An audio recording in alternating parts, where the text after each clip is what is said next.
Hello there and welcome to another episode of Coffee Break Blogging, episode 101. Now today we're going to continue talking about videos, specifically on how to make good looking videos. Now, if we're going to get into video marketing, that's obviously an important topic, okay? So that's what we're going to do. We're going to be talking about a little bit of equipment and stuff like that. Now, at the end of the day, the reason why we need to talk about this is because video quality does matter. Now, there's two elements to that. You got the video portion of it and you've got the audio portion of it. And I will be very clear with you, the audio is actually more important than the video. People have a lot more of a tolerance for different levels of video quality. What they don't have that much of a tolerance for is crappy audio that's got static or any of that crap in it. So you want to try to make your audio sound good. The video itself does not need to look like Hollywood. So I don't want you to look at popular YouTube channels or look at TV and think that you've got to make your video look like that. It absolutely is not the case. It does not need to look like that, but you do want it to sound pretty decent. So let's talk here about audio first. The first option that I ever use, and I know it's a pretty popular mic, is a little lavalier mic. And a lavalier mic is the kind that will clip onto your shirt while you're speaking. And this one was made by Audio-Technica. It's actually the ATR 3350. A cheap little lavalier mic, and it actually is not wireless. It's got a big 20-foot cord on it, and you plug it into whatever is doing the recording, okay? So it's the cheapest way to have a lavalier mic, allow you to be on camera, have both hands doing stuff, but you can sound halfway decent. It's going to always sound better than the mic that's built into your camera. That's the worst way to record video, is to use the one built into your camera, because you're going to sound echoey, far away, not so good. So the entry level thing would be something like this Audio-Technica ATR 3350, and it's a lavalier mic that clips to your shirt. Now, if you want to upgrade from there, you can go into lavalier mics that are wireless, and they go in various price ranges. One time, I do not remember the model, I tried like around $90 to $100 wireless lavalier mic. I got it at Best Buy. I do not remember who built it. And I can tell you that it kind of sucked. Okay? Which is I wouldn't recommend it to you anyway. And so the reason I say that is that at least in my experience, if you want to go wireless on a lavalier mic, you're going to have to pony up a little bit. That's just the way that it is. Today, when I use the wireless, I have a Sennheiser wireless lapel mic system, and I did spend between $500 and $600 on that system. And I only use it when I'm recording on my DSLR camera. Now, if I'm recording at my desk, I obviously don't use something like that. So if you're recording at your desk, you can use any decent microphone. Now, a USB headset mic would work really well because it'll generally sound pretty decent. You could get any decent USB microphone that sits on your desk. A really popular one is the Blue Yeti. You could pick that up in a variety of places. I think it runs maybe, I don't know, 80 or 90 bucks. If anybody here who's watching me on Periscope right now knows how much that thing costs, you can let me know. But it's the Blue Yeti. Really nice sounding microphone, not expensive at all. Now, the one that I'm using, and actually the one you're listening to me on right now, is called a Heil, H-E-I-L, Heil PR40. And this is a professional broadcast microphone. It was not cheap. It was about $300, and it plugs into a mixer. So it's a little bit more work. I only use it for the podcast and sometimes when I'm recording screencast videos. But I do not say that anybody here has to go out and get that, okay?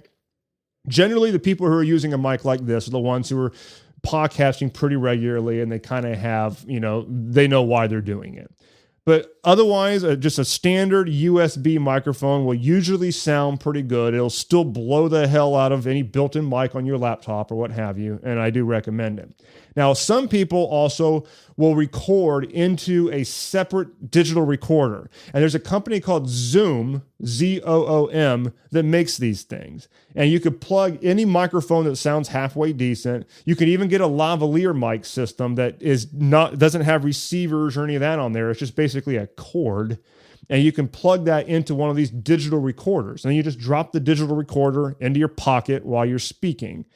Now, it's not going to record video, and I'll be going over in a minute how you mesh the two together.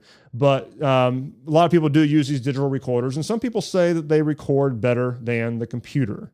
I personally can't tell the difference, okay?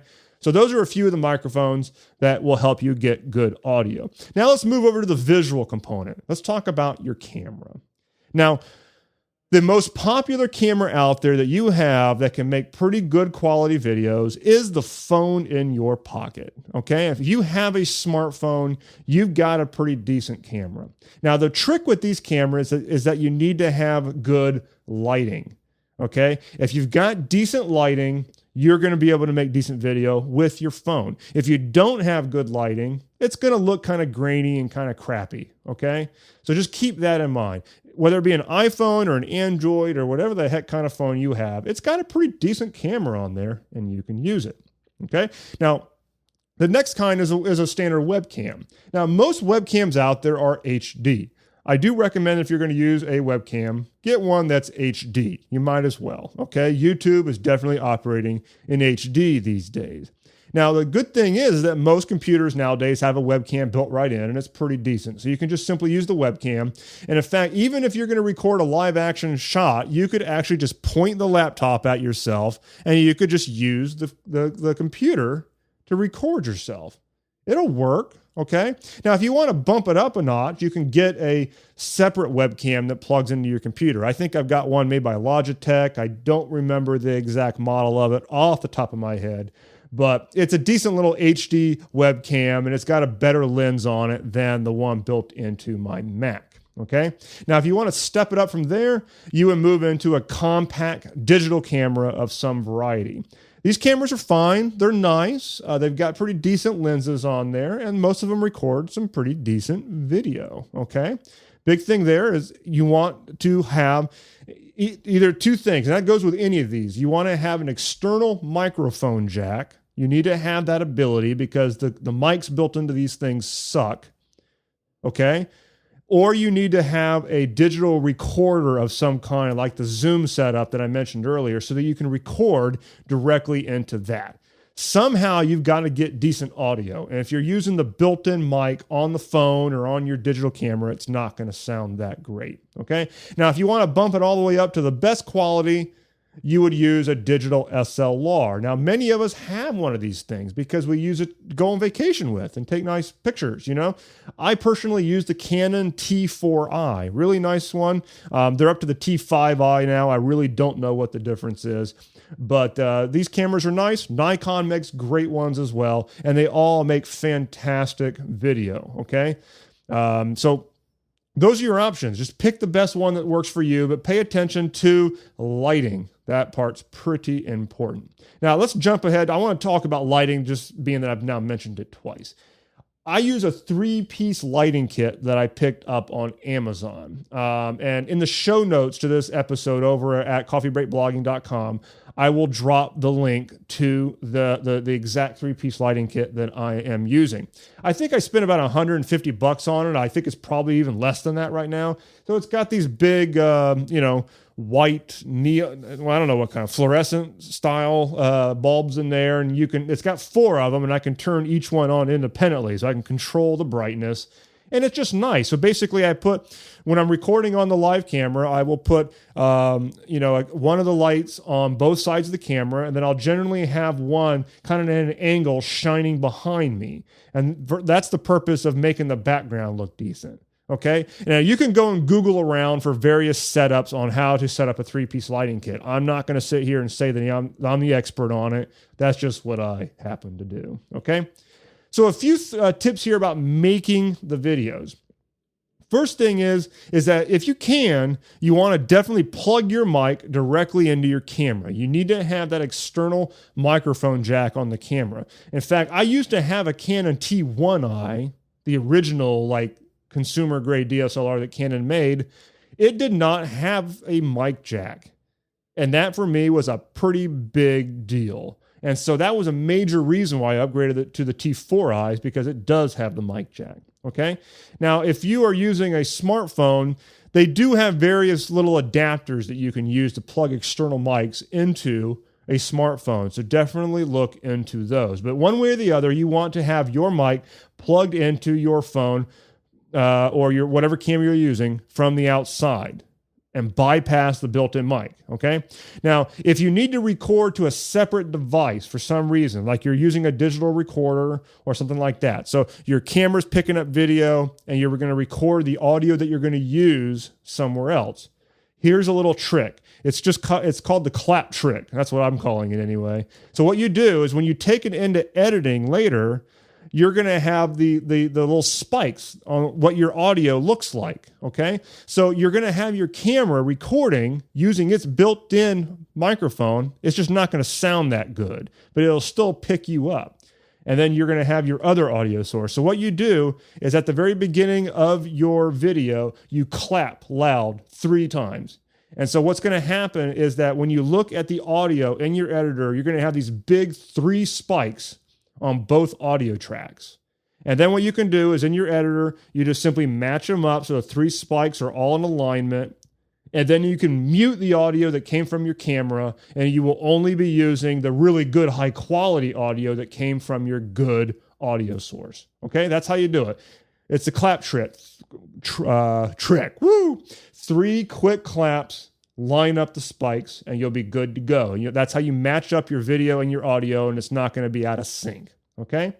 Now, we're not going to get that much into post-production here, like how to edit videos. That's something, there's lots of tutorials for that on YouTube, on lynda.com, on Udemy if you want to go that route. I can tell you that I do all of my editing in a program called ScreenFlow. Now, I'm on a Mac, and so I have ScreenFlow. And ScreenFlow is great for recording your actual screen, but it happens to make a killer movie editor at the same time. So even if I am recording on a phone or something like that and I want to do any editing, I will bring it over to my computer and I'll edit it together in ScreenFlow. You could also use iMovie if you're on a Mac. If you're on Windows, there's a ton of options out there, but a free one is Windows Movie Maker, and put out by Microsoft. It's not the most awesome thing in the world, but it'll get the job done, okay? All right, now when it comes to scripting, like how to control what you say, what I usually do is I make a few bullet points of what I'm going to talk about. I kind of put those bullet points in my head, and then I go and I ad-lib it. Now, I've been doing it longer, so I can ad-lib, and I sound somewhat natural. Plus, I'm not that particular about what I sound like on a video. I like to just come across as natural. But if you need to script it for some reason because it works best for you, the big thing that you want to do there is not get into, you don't want to drone on like you're reading it like a robot, okay? You need to find some little trick for you that will allow you to go by the script, but by sounding natural, okay? That's important. You need to be able to do that. Now, one little trick that you can do in your editing to help you with this, because it's generally hard to memorize a whole script, is that you can memorize 1 or 2 sentences and then just say that on video and then go silent for 5 or 10 seconds and then come on and say the next one. And you're going to have these big gaps in there, yes. But when you do your editing, you can clip out all those silences, okay? Now, you're going to have a little bit of a jump there if you take that out. You're going to have a little bit of a jump in the final product. But what you can actually do is purposely move yourself around on the camera a little bit. Move yourself around in the frame. Because you'll notice when you watch people talk on TV that people will shift the viewpoint on the speaker. It's normal, okay? Now, the big thing is if you're standing primarily in the same place on the camera and you do this weird little shift, but you're essentially in the same place, it's going to look awkward. And the person who's watching the video is going to know you just don't know how to edit video very well, okay? So, but instead, if you shift, like you're actually shifting to different sides of the frame, or maybe you zoom in slightly so that you can emphasize your point by getting a little closer to you, you can actually, by way of how you edit the thing together, you can make it look very natural, okay? And it gets around that weird little vibration thing that people do when they're clipping from one scene to the next without any kind of a transition. All right? Little trick there. Now, I do recommend primarily that if you can talk reasonably well, that you outline it rather than script it. Generally, the scripting ones are going to be for the really important videos where it's highly important that you don't forget anything. But most of the videos that we make are probably not like that, and you can probably wing it to some degree with some bullet points. Kind of like I'm doing on this podcast. I have a few bullet points in front of me, and I just go for it. I'm not scripting this. It would sound like garbage if I did. Okay? So those are a few of the tips to help you make higher quality videos, make videos that people actually want to watch before you put them on YouTube. Now, I want to make one final point here, and that is don't be a perfectionist about this, okay? It does not need to look like Hollywood, okay? And the other thing is you're going to get better at it over time. Your second video is going to look better than your first one, and it's just going to go on from there, okay? But at the end of the day, especially if you're doing how-to type videos, it's really not a matter of high production value or looking like a TV episode. It really is more about the value and understandability of it. And the other thing too is that some of the most helpful videos out there are screencast, where you're literally not on the screen. You're not on camera. You're just recording your computer. Those are really easy to make. Really low pressure on you, so that makes it easier, and you can do it. And you could either show somebody how to do something on screen, you could, make slides and talk about that. You could make slides out of photos. So if you're showing something in the real world, you could just take photos of doing it, put them into your slides, and show the photos on your screen, and then talk it through. There are programs out there where you can actually use a tablet and draw on screen. So there's lots of things that you can do if you are more comfortable avoiding being on camera, okay? But don't be a perfectionist about it, okay? That is how to make decent looking videos for YouTube. A very quick overview primer. You can get as deep into that topic as you'd like. Now, I want to end off by reminding you of the blog monetization webinar that we do usually every week or so at the Blog Marketing Academy. And you can find this at blogmonetizationwebinar.com. The whole idea there is to present a real world, workable, proven business model that will work for those of us who are creating content, whether it be YouTube videos, whether it be podcasts, whether it be your blog, or all three. You need to have a business model that actually makes that generate revenue if that's one of your goals. Now, what you don't want to do is rely exclusively on banner ads. And in fact, I recommend that for most of us, we just throw that one out the window altogether and actually put a real business model in place. And that business model is exactly what we're going to be talking about on that webinar. So that's blogmonetizationwebinar.com. I'd love to see you there. And as usual, I would highly appreciate it if you've been finding this episode valuable and any of the others to review and star rate this podcast on iTunes. And you can do that by going to blogmarketingacademy.com/iTunes. And I look forward to reading your review. Thanks so much for listening. I'll see you next time.